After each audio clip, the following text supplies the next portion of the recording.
Good morning friends. तो capital gain की revisionary classes चल रही थी, हम लोगों की रिवीजन क्लासेस चल रही है और आज है क्लास नंबर 3 और आज का मेरा टारगेट बहुत बड़ा है। ठीक है, मेरे को जो चार्जिंग सेक्शन है सेक्शन 45 जिसमें हम लोगों ने कहा कि कैपिटल असेट ट्रांसफर हो गया ड्यूरिंग द ईयर, पैसा मिला या नहीं मिला, आपको कैपिटल गेन लग जाएगा। उसके एक्सेप्शंस आज कवर करने जो हमारे सीए इंटर लेवल के कोर्स पे हैं। 45(1)A इंश्योरेंस वाला, 45(1)B जो नया सेक्शन आया है यूलिप के लिए, 45(2) conversion of stock in trade into conversion of capital asset into stock in trade, 45(5) compulsory acquisition और 45(5)A जो स्पेसिफाइड कॉन्ट्रैक्ट की बात हुई थी रियल एस्टेट वाले प्रोजेक्ट। 1037 करना है। एग्रीकल्चर लैंड कब transfer of agriculture land exempt हो जाती है 45, फिर उसी के साथ साथ 54B करना है। तो फटाफट, और बच गया टाइम तो मैं आपके साथ टैक्स रेट भी खत्म कर दूंगा। तो मेरा जो रह जाएगा नेक्स्ट क्लास के लिए, अगर आज का टारगेट कंप्लीट हो गया तो वो रह जाएंगी सिर्फ और सिर्फ डिडक्शन। आ जाइए जी, शुरू करते हैं फटाफट। तो बेटे ध्यान देना, जो हमारा चार्जिंग सेक्शन है सेक्शन 45(1) सिंपल ये कहता है कि अगर आपने कैपिटल असेट ट्रांसफर किया during the previous year, capital asset अगर आपने ट्रांसफर किया ड्यूरिंग प्रीवियस ईयर, ठीक है, तो that will be taxable under the head cap gains unless exemption is available under section 54, 54B वगैरह वगैरह। अब यहाँ पे हम लोगों ने कैपिटल असेट 214 में देख लिया, ट्रांसफर देख लिया 247 में। सारी बातें हम लोग कर चुके हैं, कॉम्पिटिशन भी मेरी ऑलमोस्ट कंप्लीट है, मेरे को सिर्फ डिडक्शन वाला काम करना है। लेकिन अब बात आती है कि यहाँ पे ये है कि जैसे ही ट्रांसफर होगा कैपिटल गेन लग जाएगा। मतलब क्या? Whether amount received or not, whether amount sale consideration received or not, पैसा मिला हो या ना मिला हो, आपके ऊपर टैक्स लग जाएगा।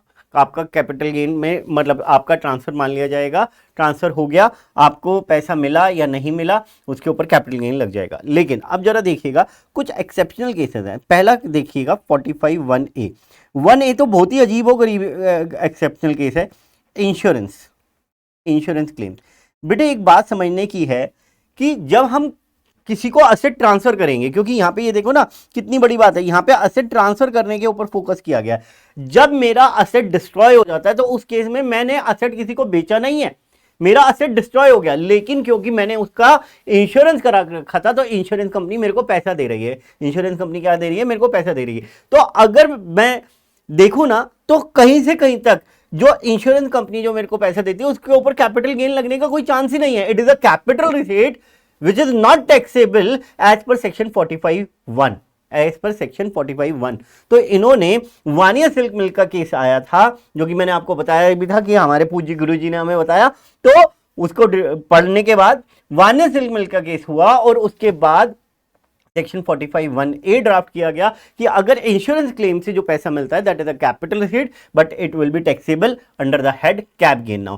तो 45(1)A दो चीजें बताएगा आपको। एक तो अपने आप में चार्ज क्रिएट करेगा कि इंश्योरेंस क्लेम से जो भी पैसा मिलेगा that is taxable under the head cap gain, और दूसरी बात वो कब टैक्सेबल होगा, क्योंकि चार्ज क्रिएट कर रहा है तो क्या? जब मेरा असेट डिस्ट्रॉय हो गया, क्योंकि जैसे ही असेट डिस्ट्रॉय होता है और आपका इंश्योरेंस क्लेम एडमिट हो जाता है, आप उस टाइम पे अपनी बुक्स ऑफ अकाउंट में एंट्री डाल देते हैं, क्या उसी टाइम उसको मेरा कैपिटल गेन मान लिया जाएगा? नहीं। तो ये एक तो चार्ज क्रिएट करता है और दूसरी बात कहता है कि जब आप वो इंश्योरेंस क्लेम रिसीव करेंगे उस टाइम पे ये पैसा टैक्सेबल होगा। तो ये दो बातें बस ध्यान में रखने की है। 45(1)A मेरा पूरा हो गया। ठीक है, मैं एक बार पढ़ लेता हूं इसे फटाफट, और कुछ एक्सेप्शनल पॉइंट होंगे आपके साथ डिस्कस कर लूंगा। Notwithstanding anything contained in subsection 1। तो ये किसकी बात कर रहा है कि सबसेक्शन 1 को ओवररूल कर दो, सबसेक्शन 1 को ओवररूल कर दो।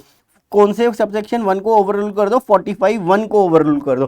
तो 45(1) में क्या लिखा हुआ? कैपिटल असेट ट्रांसफर होगा तो कैप गेन लग जाएगा। तो इसने कहा notwithstanding anything contained in subsection 1 where any person receive at any time during any previous year any money or other asset। मतलब क्या? इंश्योरेंस कंपनी ने अगर आपको पैसा न देने के बदले में असेट दे दिया under an account of insurance on account insurance on account of damage of any capital asset, damage of any capital asset. Sir मेरा स्टॉक इन ट्रेड डिस्ट्रॉय हो गया, उसका पैसा मिला। नलायकों, जब हम लोगों ने सेक्शन 36 किया था उसके पहले 3 पॉइंट इंश्योरेंस के थे, उसमें पहला पॉइंट इंश्योरेंस का था कि अगर आपने इंश्योरेंस कराया, इंश्योरेंस का खर्चा अलाउड होएगा, और अगर आपका स्टॉक इन ट्रेड डिस्ट्रॉय हो गया, उससे इंश्योरेंस का पैसा मिला, तो वो आपके पीजीबीपी में जाएगा, ठीक है ना। तो on account of damage of any capital asset as a result of flood, typhoon, hurricane, cyclone, earthquake, other conversion of nature, जैसे बादल फट गया सर, ठीक है ना,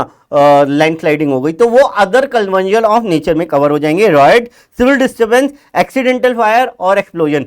मैं अब ज्यादा डिटेल में नहीं जाऊंगा, लेकिन मैंने आपको क्लियर कर दिया था क्लास में कि चोरी, अगर आपका असेट चोरी हुआ, कोई कैपिटल असेट चोरी हो जाता है, देन इन दैट केस वो यहाँ पे कवर नहीं होता। सर उसका भी तो इंश्योरेंस का पैसा मिलता है बेटे, लेकिन वो डैमेज नहीं हुआ है, तो उस केस में क्या होता है, एफआईआर वगैरह लॉन्च कराई जाती है। जब आपको पुलिस वाले वो क्या कहते हैं, सर्टिफिकेट दे देते हैं नॉट रिकवरेबल का, then in that case insurance company आपको पैसा देती है और उस टाइम पे वो टैक्सेबल होता है, ठीक है जी।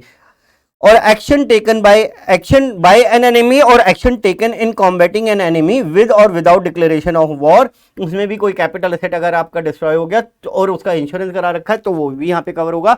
Then the capital gain arising from the receipt of such money और other asset shall be chargeable under the head cap gain. तो अगर मैं बात करूं ना, तो यहां तक तो इन्होंने चार्ज क्रिएट किया, एंड अब आगे क्या कहते हैं, shall be deemed to be the income of such person of the previous year, which previous year in which such money और अदर असेट वाज रिसीव। तो जब वो पैसा या असेट रिसीव किया जाएगा जिस प्रीवियस ईयर में, उस साल का कैपिटल गेन की इनकम मानी जाएगी। अब यहां पे समझने वाली बात क्या है बेटे, जरा ध्यान से सुनो, जरा ध्यान से सुन लो। कोई लैंड एंड बिल्डिंग थी जो कि 2007-2008 में ली गई थी, 2007-2008 में ली गई थी, लेट से 50 लाख रुपीस की ली गई थी, ठीक है। और इसका मतलब अदर कन्वर्जन ऑफ नेचर में, फ्लड, टाइफून वगैरह में, किसी में भी 2017-18, अरे क्या लिख रहे हैं यार, 2017-18 में हम लोगों की ये प्रॉपर्टी डिस्ट्रॉय हो गई, ये प्रॉपर्टी डिस्ट्रॉय हो गई, और उसके बाद आपको 21-22 जो आपका प्रीवियस ईयर है, आपका जो प्रीवियस ईयर है, ठीक है ना, उसमें ये पैसा मिला, उसमें ये पैसा मिला। तो उस केस में क्या होगा, ध्यान से सुन लेना बेटे, सेल कंसीडरेशन जितना पैसा मिला, सपोज करो पैसा मिलना डिसाइड हुआ, क्योंकि पैसा तो अब आपका आपके साल में मिलेगा, 21-22 में मिलेगा। अब 21-22 में अगर इंश्योरेंस कंपनी से 120 लाख रुपीस मिल रहे हैं, तो यहां पे सेल कंसीडरेशन ली जाएगी 120 लाख, 120 लाख, तो क्योंकि प्रीवियस ईयर 21-22 में मिल रहे हैं, ठीक है, प्रीवियस ईयर 21-22 में मिल रहे हैं। लेकिन अब जरा ध्यान से सुनना, जब मेरे को 50 लाख रुपए को इंडेक्स करना है, तो क्या करूं, क्या मैं 21-22 वाला, क्योंकि पैसा अब मिला है, क्या मैं 21-22 वाला CII डालूं, या फिर 2017-18 वाला डालूं, जब मेरा कैपिटल एसेट डैमेज हुआ था, जब मेरा कैपिटल एसेट डैमेज हुआ था। तो बेटे इस बात को ध्यान रखना कि हम लोगों ने जो CII डालना है ट्रांसफर के लिए, वो उस साल का डालना है जिस साल में मेरा एसेट डैमेज हुआ। टैक्सेबल उस साल में होगा जिस साल में रिसीव हुआ, लेकिन CII जो ईयर ऑफ ट्रांसफर डालना है वो उस साल का डालना है जिस साल में एसेट डैमेज हुआ। तो यहां पे 2017-18 का CII डालोगे और डिवाइडेड बाय करोगे 2007-2008 के CII से। समझ में आ गई बात, और उसके हिसाब से ये लॉन्ग टर्म शॉर्ट टर्म आएगा। अब एक बात समझ लेना, मेरी बात बहुत ध्यान से सुनना। सपोज करो जब मैंने एसेट लिया था और जब मेरा एसेट का डैमेज हुआ, ध्यान से देखना मेरी बात को, मेरा जो एसेट लिया था और एसेट डैमेज हुआ, उसमें गैप केवल 2 इयर्स का है, वो एसेट मेरा लॉन्ग टर्म हो ही नहीं पाया, ठीक है ना। लेकिन जो इंश्योरेंस कंपनी से पैसा मिल रहा है वो 5 साल बाद, 7 साल बाद मिल रहा है, तो उसके ऊपर कैपिटल गेन शॉर्ट टर्म आएगा, क्योंकि असेट जो ट्रांसफर हुआ था, मतलब असेट का जो डैमेज हुआ था वो विद इन 2 इयर्स हो गया। तो इस बात को ध्यान रखना, उसी हिसाब से CII लेना है, लॉन्ग टर्म शॉर्ट टर्म भी उसी हिसाब से डिटरमाइन होगा। डन है जी। चलो अब सर अगर पैसा मिला तो ठीक है, अगर यहां पे असेट मिला तो असेट की फेयर मार्केट वैल्यू लिखनी है, यहां पे वहां पे क्या लिखनी है, FMV ऑफ असेट लिखनी है। और असेट की फेयर मार्केट वैल्यू कैसे निकालते हैं सर, असेट की फेयर मार्केट वैल्यू निकालने के बहुत सारे तरीके हैं, और इवन सेक्शन 55A जो हम लोगों ने कराया था वहां पे भी कह दिया था कि रजिस्टर्ड वैल्यूअर वगैरह के थ्रू कर लेना, तो वहां पे भी ये बातें लिखी हुई। आगे, मनी रिसीव्ड और the fair market value of the asset on the date of receipt shall be deemed to be the full value of consideration. मैंने आपको ये बात बता दी। In case of no insurance, मतलब क्या, मेरी बिल्डिंग है और मैंने उसका इंश्योरेंस नहीं करा रखा, तो क्या होगा, और तो असेट डिस्ट्रॉय हो गया तो वो डेड लॉस हो जाएगा, उसका कोई टैक्स ट्रीटमेंट नहीं होगा। सर अगर मैंने इसका इंश्योरेंस करा रखा होता 50 लाख की बिल्डिंग और 2 लाख रुपए भी इंश्योरेंस कंपनी से मिल जाते तो अब मेरा कैपिटल लॉस होता, उसको मैं कहीं से भी सेट ऑफ करा लेता, लेकिन क्योंकि मैंने इसका इंश्योरेंस नहीं करा रखा, इस वजह से अब ये डेड लॉस है, इसका कोई टैक्स ट्रीटमेंट नहीं होगा क्योंकि ये असेट आपने एक तरह से इस सेक्शन में फॉल ही नहीं हुआ। डन है जी। उसके बाद जो नया आया बेटे, और जो बहुत इंपॉर्टेंट चीज है, इसमें एक चीज मेरे को समझ में नहीं आई, चलो मैं आपके साथ डिस्कस कर लेता हूं। 45(1)(b, क्या मैंने आपको जब चार्जिंग सेक्शन नहीं, जब मैं कैपिटल एसेट की डेफिनेशन करा रहा था तो वहां पे हम लोगों ने देखा कि 3 एसेट कैपिटल एसेट में इंक्लूड किए गए।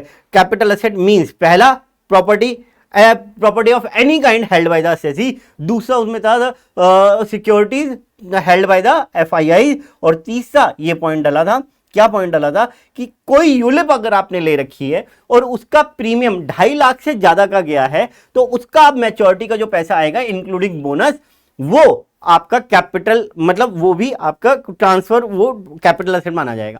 ठीक है, अब यहां पे क्या है जरा ध्यान से सुनिएगा। Not with standing anything contained in subsection 1, subsection 1 को क्यों ओवररूल किया, क्योंकि यहां पे कैपिटल एसेट कोई क्रिएट ही नहीं हुआ, लेकिन उन्होंने कैपिटल एसेट क्रिएट करवा दिया मेन की डेफिनेशन में। Notwithstanding anything contained in subsection 1 where, अब ध्यान से सुनते रहना, where any person receive at any time during the previous year any amount under ULIP to which exemption under section 1010D not available, 1010D की exemption उसके ऊपर नहीं लग रही है। ठीक है ना, मतलब क्या, कौन से के ऊपर नहीं लगती है, जहां पे प्रीमियम 2.5 लाख से ऊपर हो और जहां से एक से ज्यादा अगर आपने यूलिप करा रखी हो और एग्रीगेट मिला के 2.5 लाख से ज्यादा का प्रीमियम जा रहा हो। डन है सर। ठीक है, तो क्या कहता है, then any profit and gains arising from the receipt of such amount, तो अब जब वो पॉलिसी का पैसा मिलेगा आपको, यूलिप का पैसा, by such person shall be chargeable to income tax under the head cap gain and shall be deemed to be the income of the previous year in which such amount is received and income taxable and the income taxable shall be calculated in such manner as may be prescribed। और इसके लिए calculation हम लोगों को बता दी गई है rule 8AD के थ्रू, नोटिफिकेशन नंबर 8/22 जो कि 18 जनवरी को पास हुआ। ठीक है जी। तो बेटे इसमें करना क्या है, जो आपको पॉलिसी से पैसा मिला, और कुछ नहीं दिया हुआ रूल 8D में, जो आपको पॉलिसी से पैसा मिला माइनस प्रीमियम, ये जो आपका डिफरेंशियल आया, ये आपकी कैपिटल गेन की इनकम मान ली जाएगी। ये आपकी क्या मान ली जाएगी, कैपिटल गेन की इनकम मान ली जाएगी। होप्स हो मेरी बात क्लियर है। कुछ भी हो, एक तो मेरे को समझ में नहीं आ रहा, मैं वीडियो अपलोड किए जा रहा हूं ना, तो आपके कमेंट आते हैं, अरे कुछ तो कमेंट में कर दो सर, अच्छा नहीं पढ़ा है, यही कमेंट कर दो, कम से कम लगेगा तो कुछ देख रहे हो। ठीक है ना, और कोई भी डाउट होता है वो भी आप हमारे कमेंट बॉक्स में डाल दो, उसका रिप्लाई जरूर कर देंगे। आपको लगता है कि आपसे बात करके रिप्लाई करें तो प्लीज कमेंट बॉक्स में अपना नंबर भी छोड़ सकते हैं। ठीक है जी, डन है सर। आगे चलें, आगे तो मैंने ये वाला 45(1)(b) भी हो गया। 45(2) मेरा अगेन बहुत अच्छा पॉइंट है, जरा ध्यान से सुनना इसको भी, ये मैं आपको समझाता हूं उसके बाद पढ़ूंगा। सर 2000 या फिर 97-98 में ज्वेलरी ली थी जो कि उस टाइम पे 2 लाख रुपए की ली थी। इन भाई साहब ने, जिन्होंने ये ज्वेलरी ली थी, लेट्स से मिस्टर ए, इन्होंने क्या किया, 1920 में अपना बिजनेस स्टार्ट किया, ज्वेलरी बिजनेस स्टार्ट कर दिया अपना। ठीक है, और ये जो ज्वेलरी थी ये इन्होंने अपने बिजनेस में पटक दी, और जिस दिन ये ज्वेलरी अपने बिजनेस में पटकी, ध्यान से सुनिएगा, एफएमवी उस दिन उस ज्वेलरी की थी लेट से 25 लाख, और उसके बाद ये ज्वेलरी बिजनेस में से बिकी 21-22 में, आपके साल में 21 22 में ये बिजनेस से बिकने जा रही है, बिजनेस से भी बिक गई, ठीक है ना। और उस टाइम पे सेल हुई, सेल ऑफ ज्वेलरी, जो कि पीजीबीपी के हेड में टैक्सेबल होनी चाहिए क्योंकि अब तो वहां पे हो गई है, ठीक है ना। वो सेल हुई लेट से 30 लाख रुपीस की, उन्होंने पिघला के नए ऑर्नामेंट्स बना दिए, क्या किया क्या नहीं किया मेरे को नहीं मतलब, ठीक है ना। तो क्या करेंगे, तो बेटे जरा ध्यान से सुनो, यहां पे दो ट्रांजैक्शन हो रही हैं। पहली बात, जो ज्वेलरी आपने अपने बिजनेस में ले गए, उसे as a stock in trade माना, उसे ट्रांसफर कहेंगे, उसे ट्रांसफर कहेंगे। वो ट्रांसफर की डेफिनेशन में ऑलरेडी हम लोगों ने 2 क्लॉज 47 में कवर कर लिए, ठीक है। लेकिन उसके ऊपर टैक्स कैसे लगेगा ये बता रहा है 45(2) बता रहा है। क्या कहता है कि जब आपने इसे अपने बिजनेस में कन्वर्ट किया तो उसे ट्रांसफर माना जाएगा। तो इसके ऊपर कैपिटल गेन कैसे निकलेगा बेटे, सेल कंसिडरेशन 25 लाख जिस दिन आप उसे बिजनेस में लेके आए, minus cost of acquisition, index cost of acquisition होगी, इंडेक्स कॉस्ट ऑफ एक्विजिशन होगी कितना, 2 लाख इनटू में 100 डिवाइडेड बाय, सॉरी इनटू में ध्यान से देखना 1920 का CII डिवाइडेड बाय 100 क्यों कर रहा हूं, क्योंकि 14/2001 से पहले की है तो इस वजह से CII 100 लेना पड़ेगा। तो आपको क्या ध्यान रखना है, पहली बात तो कि यहां पे 1920 का CII लिया जाएगा, ठीक है। 1920 का CII देखूं, अब मेरे को 1920 का CII देखना पड़ेगा यार, ये भाई जल्दी दिखा दो एक बार, मेरे को भी CII मेरे को भी नहीं याद होते यार, और याद करने भी नहीं है, एग्जाम में दिए होंगे हमें CII। ज्यादा पढ़े लिखे बच्चे होते हैं ना सर, मंजुला जे शाह वाले केस में अगर CII नहीं दे रखा होगा तो बेटे दे रखा होगा, नहीं दे रखा होगा तो जो दे रखा होगा वो कर लेना। 1920 का 289, 1920 का 289,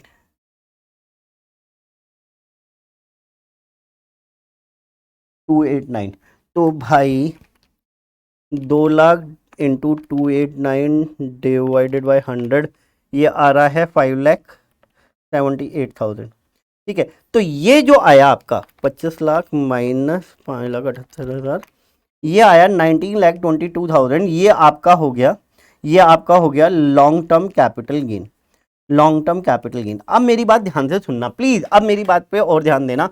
अब मैं क्या लिखने जा रहा हूं, अब मैं क्या लिखने जा रहा हूं, कौन सा कलर लूं, ये वाला कलर लेता हूं। ये यहां पे ये जो ट्रांजेक्शन हुई है, ये 30 लाख माइनस 25 लाख, ये लो और हट गया, ठीक है ना। ये जो 5 लाख रुपीज आए हैं ये आपके पीजीबीपी में टैक्सेबल होंगे। ये बात समझ में आई, हाँ सर समझ में आ गई, ठीक है। अब बहुत ध्यान से सुनो मेरी बात, ये कैपिटल गेन इतना ही निकलेगा, लेकिन इस कैपिटल गेन के ऊपर टैक्स जब दिया जाएगा जब ये माल, जब ये ऑर्नामेंट, जब ये ज्वेलरी मेरे बिजनेस से आउट हो गई। बिजनेस से अगर और 2 साल बाद आउट होती तो ये कैपिटल गेन की कैलकुलेशन एज इट इज रहती, ये वाली कैपिटल गेन की कैलकुलेशन एज इट इज रहती, लेकिन इसे हम संभाल के रखते और टैक्स हम तब पे करते जब ये बिजनेस से आउट हो गया होता, जैसे ये अभी बिजनेस से आउट हुआ। समझ में आई बात, क्लियर। तो इस चीज को ध्यान में रखना। आ जाओ जी पढ़ते हैं फटाफट। 45(2) कहां गया, 45(2) कहां गया भाई, ये आ गया जी 45।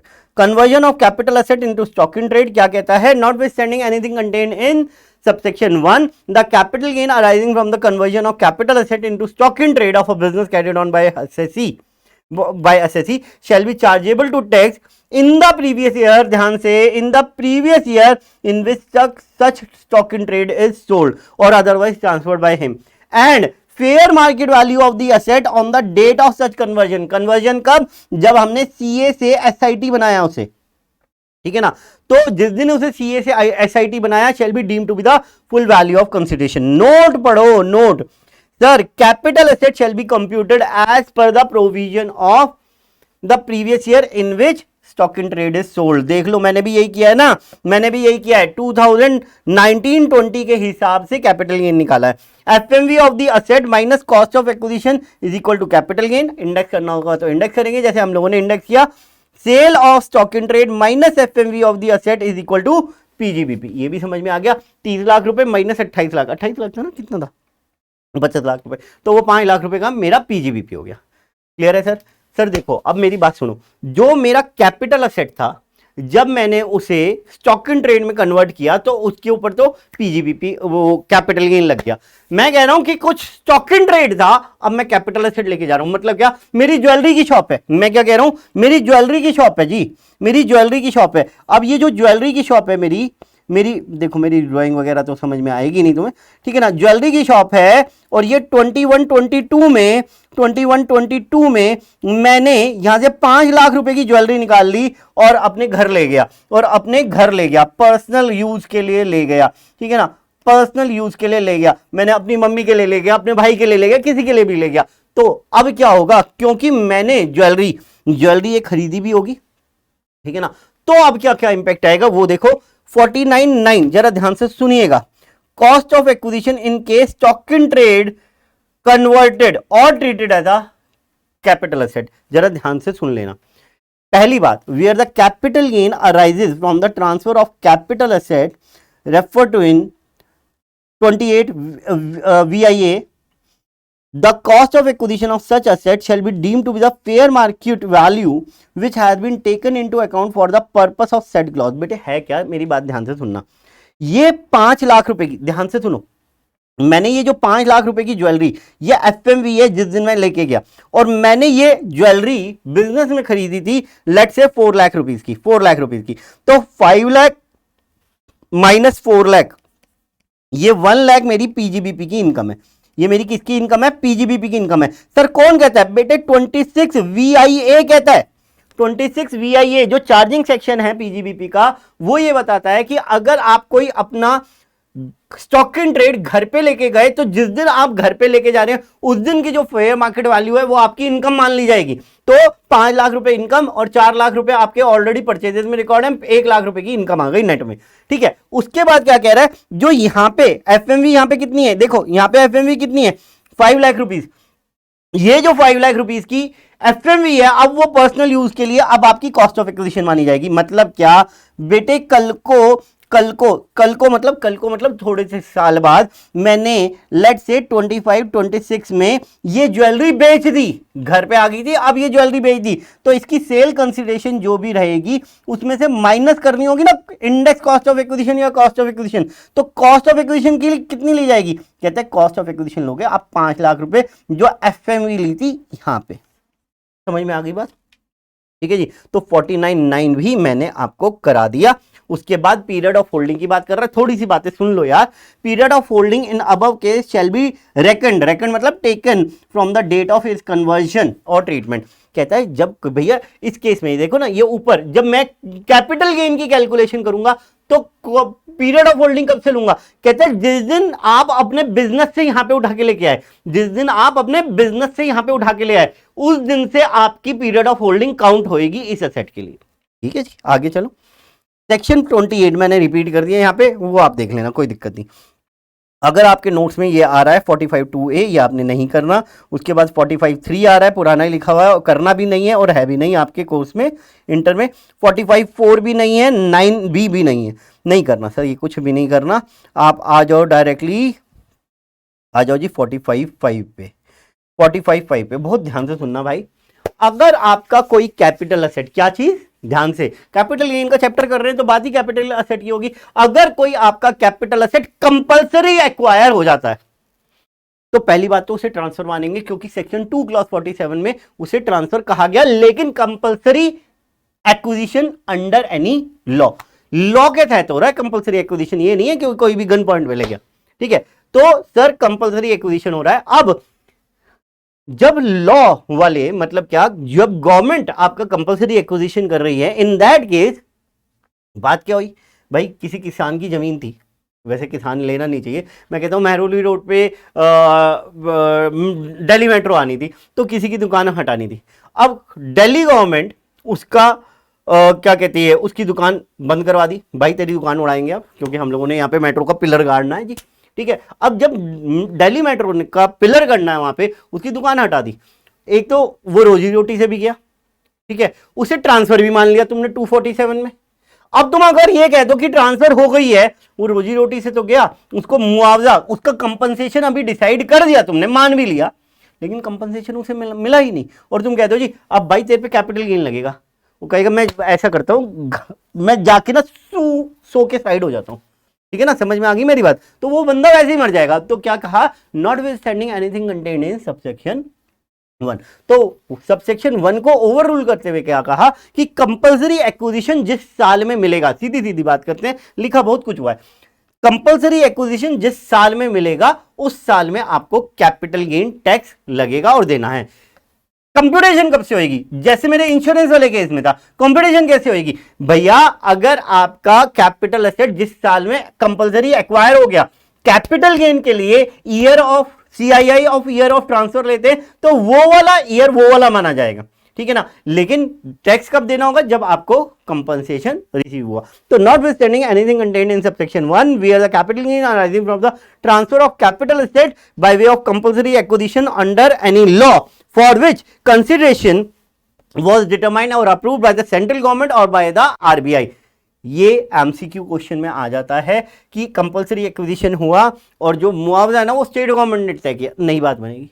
तो सर क्या जितने भी कंपल्सरी एक्विजिशन होते हैं उनका central government and RBI he decide करती है? हाँ जी, जब भी वो इसमें आ सकते हैं, अदरवाइज वो इसमें नहीं आएंगे। वो जिस दिन आपका कंपल्सरी एक्विजिशन हो गया फिर उसी दिन उसको ट्रांसफर मान ली जाएगी और उसी साल में आपको कैप गेन देना पड़ जाएगा, ठीक है जी। The capital gain on such transfer shall be dealt as under. अब ये बहुत सारी बातें लिखी हुई है। तो पहली बात तो ये लिखी हुई है कि जिस दिन आपको ओरिजिनल कंपनसेशन मिला, जिस साल में आपको, जिस प्रीवियस ईयर में आपको ओरिजिनल कंपनसेशन का फर्स्ट पार्ट मिला, उस साल में आपको टैक्सेबल हो जाएगा। अब बच्चे कैसे कैसे क्वेश्चन पूछ लेते हैं, जरा ध्यान से सुनो। सर कंपल्सरी एक्विजिशन हुआ और उसका मुआवजा मिलना था, सेक्शन 45(5) के हिसाब से उसका मुआवजा मिलना था 120 लाख रुपीस, 120 लाख रुपीस। लेकिन इसमें से मुआवजा मिला केवल 20 लाख, ठीक है, 20 लाख, 20 लाख मिला। जब 20 लाख मिला, क्योंकि ये क्या कह रहा है, पहला पॉइंट, जिस साल में आपको पहला कंपनसेशन मिला, मतलब क्या, आपका कंपनसेशन कितना डिसाइड हुआ है, 1 करोड़ 20 लाख। सारा कंपनसेशन इकट्ठा नहीं मिलता, पार्ट्स में भी मिल सकता है।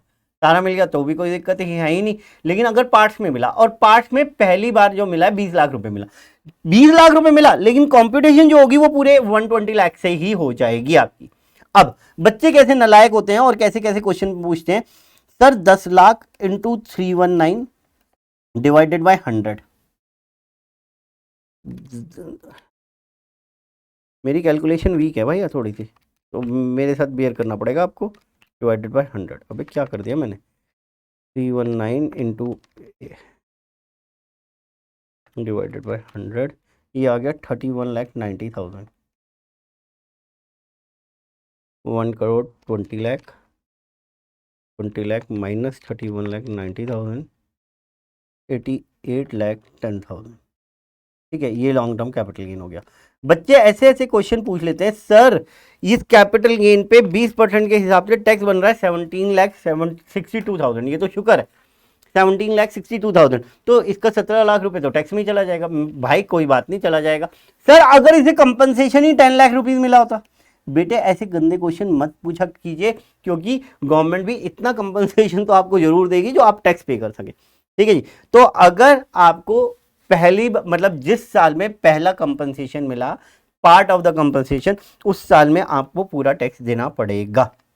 एक बात, कई बार क्या होता है कि अमाउंट रिड्यूस कर दिया जाता, एनहेंस कर दिया जाता है। अच्छा पहले एनहेंस की बात की हुई क्या, तो कई बार एनहेंस, भैया मेरे को कंपनसेशन कम लग रहा था, मैंने कोर्ट में अपील की और मेरा कंपनसेशन बढ़ा दिया गया। अगर कंपनसेशन बढ़ा दिया जाता है तो क्या होता है बेटे, क्योंकि ऑलरेडी जब आपने पहली कंप्यूटेशन की थी पूरा का पूरा कॉस्ट ऑफ एक्विजिशन तो यहां पे माइनस कर दिया था, तो एनहेंस कंपनसेशन टैक्सेबल तो जरूर हो जाएगा, लेकिन उस केस में आपकी कॉस्ट ऑफ एक्विजिशन निल रहेगी, क्योंकि आपने तो cost of acquisition already minus कर दी है। एक बात। दूसरी बात, सर जो ओरिजिनल कंपनसेशन था, जो नेचर उस कंपनसेशन को लेते हुए जो नेचर था, लॉन्ग टर्म या शॉर्ट टर्म, एनहेंस कंपनसेशन का भी वही नेचर रहेगा। जैसे कोई कहे कि मेरा असेट 2 साल में ही कंपलसरी एक्वायर हो गया था, शॉर्ट टर्म कैपिटल गेन था, कंपनसेशन आ गया था 6 महीने में जी, ठीक है, लेकिन एनहेंस कंपनसेशन 5 साल में आया, लेकिन एनहेंस कंपनसेशन 5 साल में आया, असेट तो शॉर्ट टर्म था ना, तो उसका भी शॉर्ट टर्म ही रहेगा। ठीक है। अच्छा, कई बार क्या होता है, इधर देखिएगा, provided that any amount of compensation received in pursuance of the interim order of a court or tribunal or other authority shall be deemed to be the income chargeable under the head cap gain of the previous year in which final order of such court, tribunal or authority is made। ये क्या है बेटे, कई बार क्या होता है, 120 लाख रुपए का, 1,20,00,000 रुपए का कंपनसेशन डिसाइड होना है, अभी हुआ नहीं है, फाइनल ऑर्डर कोर्ट से पास हुआ नहीं है, लेकिन अब सामने वाला बंदा कहाँ जाएगा, क्योंकि उसकी तो दुकान भी छीन ली है गवर्नमेंट ने, तो उसको फॉर द टाइम बिंग, यार तू 20-25 लाख रुपए तो ले, अपना घर का खर्चा चला, उसके बाद देख लेंगे। तो जब 20-25 लाख रुपए दे दिए, अब उसको एक तरह से ओरिजिनल कॉम्पनसेशन का पार्ट मिल गया है, लेकिन ओरिजिनल कॉम्पनसेशन ही नहीं डिसाइड हो रहा कि कितना है। तो वो कहता है कि अगर आपको कुछ पार्ट मिला है और फाइनल ऑर्डर पास नहीं हुआ, इंटरिम ऑर्डर पास होने पे आपको कुछ कंपनसेशन मिल गया है, तो वो पैसा आपका मतलब जब टैक्सेबल होगा जब आपका फाइनल ऑर्डर पास हो जाएगा। ठीक है, उसके बाद अगर सामने, क्योंकि जब कोई अथॉरिटी आपको कंपनसेट कर रही है तो वो भी अपनी तरफ से केस लड़ती है और वो कहती है गवर्नमेंट को, गवर्नमेंट जी इनका कंपनसेशन ज़्यादा दिया गया है, इतना कंपनसेशन नहीं बनता, तो उस केस में कंपनसेशन रिड्यूस भी हो जाता है। तो फिर रिड्यूस कंपनसेशन पे देखो, आपको ओरिजिनल कंपनसेशन मिला था, एनहेंस कंपनसेशन मिला था, उसके ऊपर टैक्स भी दे दिया। अब जब रिड्यूस हो गया कंपनसेशन तो आपका उतना टैक्स बनता ही नहीं था, आपने एक्स्ट्रा टैक्स डिपॉजिट करा दिया, तो वो एक्स्ट्रा टैक्स का आपको रिफंड आ जाएगा। उस केस में आपको रिकॉम्प्यूटेशन पूरी की पूरी बनानी पड़ेगी और अपनी रेक्टिफिकेशन फाइल करनी पड़ेगी अंडर सेक्शन 155। चलो जी, नोट्स पे आ जाओ। The cost of acquisition and cost of improvement shall be taken to be nil for in case of enhance compensation, बता दिया आपको। Where by reason of the death of the person enhance compensation is received by the person, enhanced compensation is received by any other person, enhanced compensation shall be deemed to be the income of that person। तो enhanced compensation अगर किसी और person को मिल रहा है तो वो उसके हाथ में टैक्सेबल होगा, ऐसा नहीं है कि उसके हाथ में टैक्सेबल नहीं होगा। मैंने आपको थर्ड पॉइंट भी बता दिया, nature of capital gain with respect to enhanced compensation shall be the same as the nature of the capital gain for original compensation। Clear? चलें आगे चलते हैं 45(1)(5)(a। अरे वाह, ये वाला बड़ा अच्छा सेक्शन है। देखो जी, क्या था कि एक अंकल आंटी थे, ठीक है, एक अंकल आंटी थे और इन अंकल आंटी के पास एक अपना प्लॉट ऑफ लैंड था 500 स्क्वायर यार्ड का। अब ये 500 स्क्वायर यार्ड का प्लॉट ऑफ लैंड करेंगे क्या, क्योंकि इनके बच्चे तो बाहर पढ़ने चले गए। तो इनको एक ABC डेवलपर मिला, डेवलपर प्राइवेट लिमिटेड, ठीक है। और इसने कहा कि बाबूजी अपना प्लॉट ऑफ लैंड जो है ना मेरे को दे दो, ठीक है ना, इसमें आपने एक ही फ्लोर बना रखी है, मैं इसमें 4 फ्लोर बनाऊंगा और 8 फ्लैट बनाऊंगा, ठीक है ना, 4 फ्लोर बनाऊंगा और 8 फ्लैट बनाऊंगा, कुछ इस हिसाब से बना दूंगा इसे। भाई मेरी ड्राइंग बहुत गंदी है तो ऐसे मत, गंदी नजरों से मेरे को मत देखना, ठीक है। उसने कहा मैं 250 गज के प्लॉट काट के, मतलब 250 गज का पार्ट बना के और इसमें 8 फ्लैट बना दूंगा। तो टोटल इसमें 4 फ्लोर हुए, लेकिन फ्लैट कितने हो गए जी, 8 हो गए, ठीक है। उसमें से अंकल आंटी को क्या कहता है, अंकल आंटी आप ऐसा करना, सेकंड फ्लोर के दोनों फ्लैट ले लेना, 2 फ्लैट ले लेना, प्लस मैं आपको 1 CR और दूंगा, 1 CR और दूंगा। अब अंकल आंटी को तो डील बड़ी अच्छी लगी, भाई 1 करोड़ भी मिल रहा है, 2 फ्लैट मिल रहे हैं, एक में हम रह लेंगे, एक में बेच देंगे या एक किराए पे दे देंगे, ठीक है ना, और हमें अपना प्लॉट ऑफ लैंड देना है। अब बात क्या आती है, क्योंकि ये प्लॉट ऑफ लैंड जैसे ही इसको देंगे वैसे ही ट्रांसफर की डेफिनेशन हिट हो जाएगी, और ट्रांसफर की डेफिनेशन हिट होते के साथ ही अंकल आंटी पे लग जाएगा कैपिटल गेन। जबकि अंकल आंटी को तो ना तो अभी पैसा मिल रहा है, ना ही वो फ्लैट मिल रहे हैं, क्योंकि फ्लैट अभी बाद में मिलेगा, जब पूरी की पूरी बिल्डिंग रेडी हो जाएगी। और वो क्या कहते हैं, डेवलपर क्या कहेगा, अंकल आंटी जब मेरे ये प्लॉट बिक जाएंगे, ये सारे फ्लैट बिक जाएंगे, तो मैं आपको 1 करोड़ रुपए भी दे दूंगा। तो अब मेरी बात समझ के देखिएगा, इसके लिए इन्होंने सेक्शन बनाया, सेक्शन 45(5)(a। क्या कहता है, capital gain in case of joint development agreement. क्या है जी, जॉइंट डेवलपमेंट एग्रीमेंट में not withstanding anything contained in subsection 1, हाँ जी सुनिएगा, notwithstanding anything contained in subsection 1 where the capital gain arise to the assessee, कौन सा एसएससी, मतलब क्या, ये सेक्शन का बेनिफिट केवल और केवल इंडिविजुअल और एचयूएफ को मिलेगा, इसलिए मैंने अंकल आंटी की बात की थी। तो कंपनी के पास जी कोई प्लॉट ऑफ लैंड पड़ा है और वो किसी डेवलपर को दे देती है, भाई तू डेवलप कर और मेरे को दे दियो और मेरे को 2 फ्लैट दे दियो और 1 करोड़ रुपए दे दियो, तो कंपनी के लिए ये बेनिफिट नहीं है। मतलब क्या, कंपनी ने जिस दिन, मतलब क्या सर कंपनी ये काम ही नहीं कर सकती, नहीं, कंपनी जिस दिन डेवलपर को दे देगी उसी दिन ट्रांसफर मान लिया जाएगा और उसी दिन कैप गेन लग जाएगा।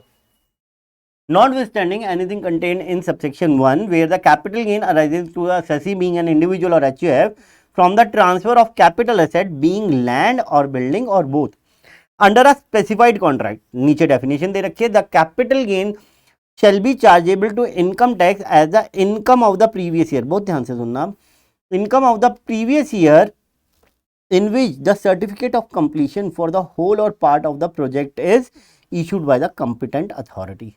तो जिस दिन कंपिटेंट अथॉरिटी प्रोजेक्ट कंप्लीशन का सर्टिफिकेट दे देगी, चाहे पूरे का चाहे आधे का, कई बार ऐसा हो सकता है कि भैया 2-3 एकड़ की ज़मीन है और क्या कहते हैं उसमें 3 बिल्डिंग खड़ी होनी है जी, और 3 बिल्डिंग में से 1 बिल्डिंग खड़ी हो गई तो पार्ट का सर्टिफिकेट मिल गया।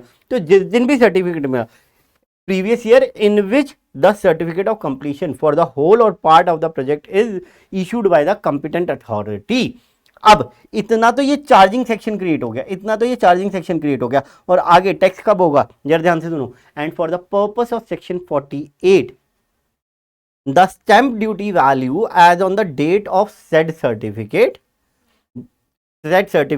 ऑफ हिज शेयर, क्योंकि अंकल आंटी को 2 फ्लैट मिल रहे हैं, तो 2 फ्लैट की जो स्टैंप ड्यूटी वैल्यू है, ठीक है ना, as increase by the consideration received in cash, मतलब क्या, और कितना पैसा मिल रहा है 1 करोड़ रुपए, तो 2 फ्लैट की SDV stamp duty value plus 1 crore रुपए वो उनके लिए सेक्शन 48 की सेल कंसिडरेशन मानी जाएगी। इस मतलब ये जो प्लॉट दिया है ना, ये प्लॉट जो अंकल आंटी ने इस डेवलपर को दिया है, उसके बदले में अंकल आंटी के हाथ में सेल कंसिडरेशन क्या मानी जाएगी, 2 फ्लैट की एसडीवी प्लस 1 करोड़ रुपए कैश, ये अंकल आंटी के हाथ में सेल कंसिडरेशन मानी जाएगी। ठीक है जी। Shall be deem to be the full value of the consideration received और accruing as a result of transfer. हम मेरी बातें ना बहुत ध्यान से सुनना, अंकल आंटी के लिए सेल कंसिडरेशन ये मानी जाएगी। कॉस्ट ऑफ एक्विजिशन तो अंकल आंटी के पास होगी ना, तो कोई दिक्कत नहीं है। अच्छा, अंकल आंटी 2 फ्लैट में से दोनों फ्लैट बेच देते हैं या 1 फ्लैट बेच देते हैं, तो अंकल आंटी के लिए कॉस्ट ऑफ एक्विजिशन क्या रहेगी, ध्यान से सुनो आगे। प्रोवाइडेड दैट, अच्छा आगे एक बात और है, अंकल आंटी ने क्या किया, अंकल आंटी भी बहुत अच्छे थे, अंकल आंटी ने क्या किया, 2 फ्लैट अभी बनके कंप्लीट नहीं हुए, अंकल आंटी ने डेवलपर से कहा भाई साहब ऐसा करो 1 करोड़ रुपए दो और जो फ्लैट जब बनके कंप्लीट होंगे बन जाएंगे, मैंने अपने फ्लैट ऑलरेडी इनको बिना बने ही इनको बेच दिए मिस्टर एक्स को, ठीक है ना। तो उस केस में क्या होगा, क्या कहता है, provided that the provision of this subsection shall not apply where assessee uncle aunty transfer his share in the project on or before the due date of the said certificate of completion, and the capital gain shall be deemed to be the income of the previous year in such transfer take place। मतलब क्या, अब uncle aunty के लिए वो plot of land किस दिन बिका हुआ माना जाएगा, जिस दिन अंकल आंटी ने 1 करोड़ रुपए ले लिया और दोनों फ्लैट बेच के चुपचाप निकल लिए, मतलब अभी कंप्लीट भी नहीं हुए थे, ठीक है ना।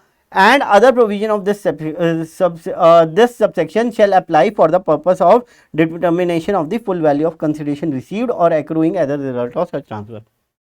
ठीक, specified agreement का मतलब क्या है, made a registered agreement in which a person owning land or building or both agrees to allow other person to develop a real estate project on such land or building in consideration of a share being land or building or both in such project, whether with or without payment or part of the in consideration in cash। मतलब क्या, बदले में चाहे flat ले ले, चाहे flat plus cash ले ले, जैसे मर्जी, ठीक है।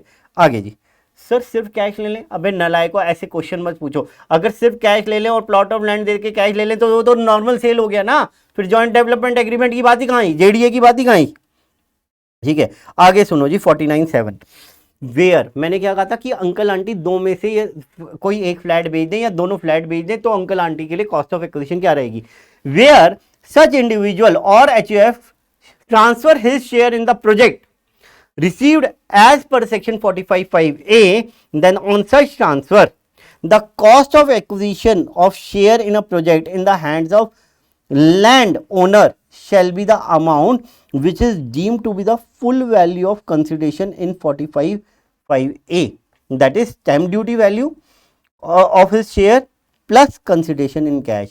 मतलब ये बहुत बड़ी बात हो गई सर, फ्लैट 2 लिए थे ना, तो फ्लैट की आज जो भी उन्होंने सेल किया, ठीक है ना, कॉस्ट ऑफ एक्विजिशन क्या मानी जाएगी, जो उस टाइम की एसडीवी थी प्लस 50-50 लाख रुपए या एरिया के हिसाब से डिवाइड करके दोनों फ्लैट्स में डालने पड़ेंगे, वो उनकी कॉस्ट ऑफ एक्विजिशन मानी जाएगी। डन है सर, चलें आगे चलते हैं जी। उसके बाद आ रहा है 1037। 1037 को बहुत बढ़िया तरीके से पढ़ेंगे। देखो बेटे, एग्रीकल्चर लैंड के ऊपर 2 प्रोविजन है मेरे पास। एग्रीकल्चरल लैंड ट्रांसफर होने के ऊपर मेरे पास 2 प्रोविजन हैं। एक है सेक्शन 10 क्लॉज 37 और एक है सेक्शन 54B। सर 54B तो डिडक्शन का है। हाँ बेटे, समझने का दोनों साथ ही समझेंगे, दोनों में सेम बातें दे रखी है। दोनों में लिखा हुआ है कि अगर कोई इंडिविजुअल या एचयूएफ, दोनों में ही ये बात लिखी हुई है, ठीक है ना, और इंडिविजुअल और एचयूएफ दोनों ही केसेस में लिखा हुआ है यूज कर रहे हो लैंड बिफोर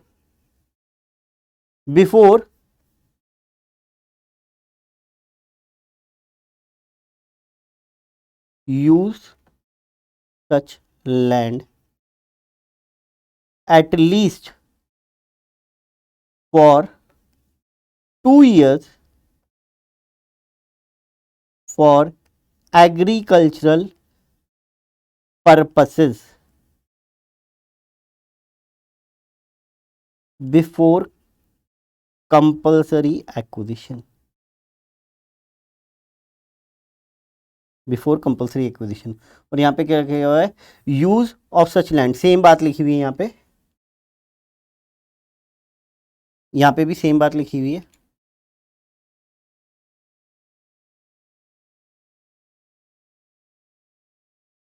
ठीक है ना।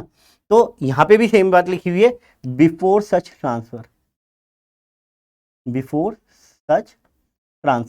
तो यहाँ पे बात लिखी हुई है ट्रांसफर की, क्योंकि यहाँ पे सेल होगा, और यहाँ पे बात लिखी हुई है कंपल्सरी एक्विजिशन की। तो कोई इंडिविजुअल और एचयूएफ जो अपनी एग्रीकल्चर लैंड, जिसको इमीडिएटली बिफोर द सेल और बिफोर द कंपल्सरी एक्विजिशन 2 साल के लिए एग्रीकल्चरल पर्पसेस के लिए यूज किया हो, ठीक है ना। इंडिविजुअल के केस में तो समझ में आ गया, इंडिविजुअल खुद यूज कर रहा हो, इंडिविजुअल सेल्फ यूज कर रहा हो, ठीक है ना, या उसके पेरेंट्स, ठीक है ना, 2 साल तक यूज कर रहे हैं, ठीक है। पेरेंट्स ने 2 साल तक यूज किया, बच्चे, पेरेंट्स की डेथ हो गई, फादर वगैरह की डेथ हो गई, बेटा कहता है मैं तो भेज दूंगा, तो भी 54B का बेनिफिट मिल जाएगा, ठीक है ना। यहां पे भी यही बात लिखी हुई है, इंडिविजुअल सेल्फ, सेम बात 54B में भी लिखी हुई है कि इंडिविजुअल सेल्फ या उसके पेरेंट के द्वारा वो agriculture land at least 2 years before the date of transfer, preceding the date of transfer, agricultural purposes के लिए यूज हुई हो, ठीक है। तो यहां पे क्या लिखा हुआ है, यहां पे लिखा हुआ है कि सेल कंसिडरेशन को अगर वो जो कैपिटल गेन हुआ उसे अगर वो री इन्वेस्ट कर देता है to purchase new agricultural land, तो जितना उसको कैपिटल गेन हुआ होगा वो उसका एग्जेम्प्ट हो जाएगा, ये देख लीजिएगा, ठीक है, वो उसका एग्जेम्प्ट हो जाएगा। और यहां पे क्या लिखा हुआ है, यहां पे लिखा हुआ है कि अगर एक चीज और ऐड हो गई कि अगर उसका कंपनसेशन सीजी और आरबीआई के थ्रू डिसाइड हुआ है, तो ये सारा का सारा जो उसको यहां पे कंपनसेशन मिला, यहां का जो इसका कैप गेन होगा वो फुल्ली एग्जेम्प्ट हो जाएगा। तो मैं आपको 2 सेक्शन दिखाता हूं और आज की क्लास फटाफट वाइंड अप करता हूं। टैक्स रेट रह गए हैं वो नेक्स्ट क्लास में कराऊंगा। ठीक है, तो एक बार 54B देखो पहले। 54B अवेलेबल टू इंडिविजुअल और एचयूएफ, किसको मिल रही है? इंडिविजुअल और एचयूएफ को मिल रही है जी। ठीक है, किसके लिए मिल रही है? Agriculture land. बेटे ये बात ध्यान रखना, रूरल एग्रीकल्चर लैंड तो मेरा कैपिटल एसेट ही नहीं होता, तो उसके ट्रांसफर पे तो कैपिटल गेन ही नहीं लगेगा। तो यहां पे कौन सी के लिए बात कर रहा है? अर्बन एग्रीकल्चर लैंड के लिए बात कर रहा है। ठीक है ना, use by him or his parent for 2 years prior to the date of transfer. New asset क्या लेना है? एग्रीकल्चर लैंड लेनी है। कौन सी लेनी है सर? यहाँ पे रूरल और एग्रीकल्चर, रूरल और अर्बन कोई सी भी एग्रीकल्चर लैंड ले सकते हैं। एग्जाम क्या होगा? जितना कैप गेन आप दोबारा री इन्वेस्ट कर देंगे वो आपका सारा का सारा एग्जाम्प्ट हो जाएगा। कितने टाइम में खरीदनी है? जिस टाइम पे आपने एग्रीकल्चर लैंड बेची उसके 2 साल के अंदर अंदर आपने खरीदनी है, लेकिन 2 साल तक वो पैसा आप अपने पास नहीं रख सकते। रिटर्न फाइलिंग की ड्यू डेट से पहले पहले वो पैसा आप कैपिटल गेन अकाउंट स्कीम में जमा करा दीजिएगा किसी नेशनलाइज्ड बैंक में या आईडीबीआई के पास। ठीक है, समझ में आ गई जी। और जो नई लैंड आप खरीदेंगे वो 3 साल तक नहीं बेच सकते, वो 3 साल तक नहीं बेच सकते। ये हो गया मेरा 54B। और इसी तरह 1037 क्या कहता है? Any capital gain arising from the transfer of agriculture land situated in specified urban limits by an assessee being an individual or HUF is exempt from income tax provided such land is used by HUF or individual or parent of his for agriculture purposes for 2 years immediately preceding the date of transfer. Such transfer is by way of compulsory acquisition and compensation is approved by RBI or SBI, वो central government. ठीक है ना, तो वो जो agriculture land होगी, urban agriculture land होगी, उससे जो एक्विजिशन और कंपलसरी एक्विजिशन पे जो आपको मुआवजा मिलेगा वो पूरा का पूरा एग्जेम्प्ट होगा। ठीक है जी, तो मैंने ये करा दिया। कैपिटल गेन के टैक्स रेट जो हैं वो मैं नेक्स्ट क्लास में कराऊंगा। Thank you friends.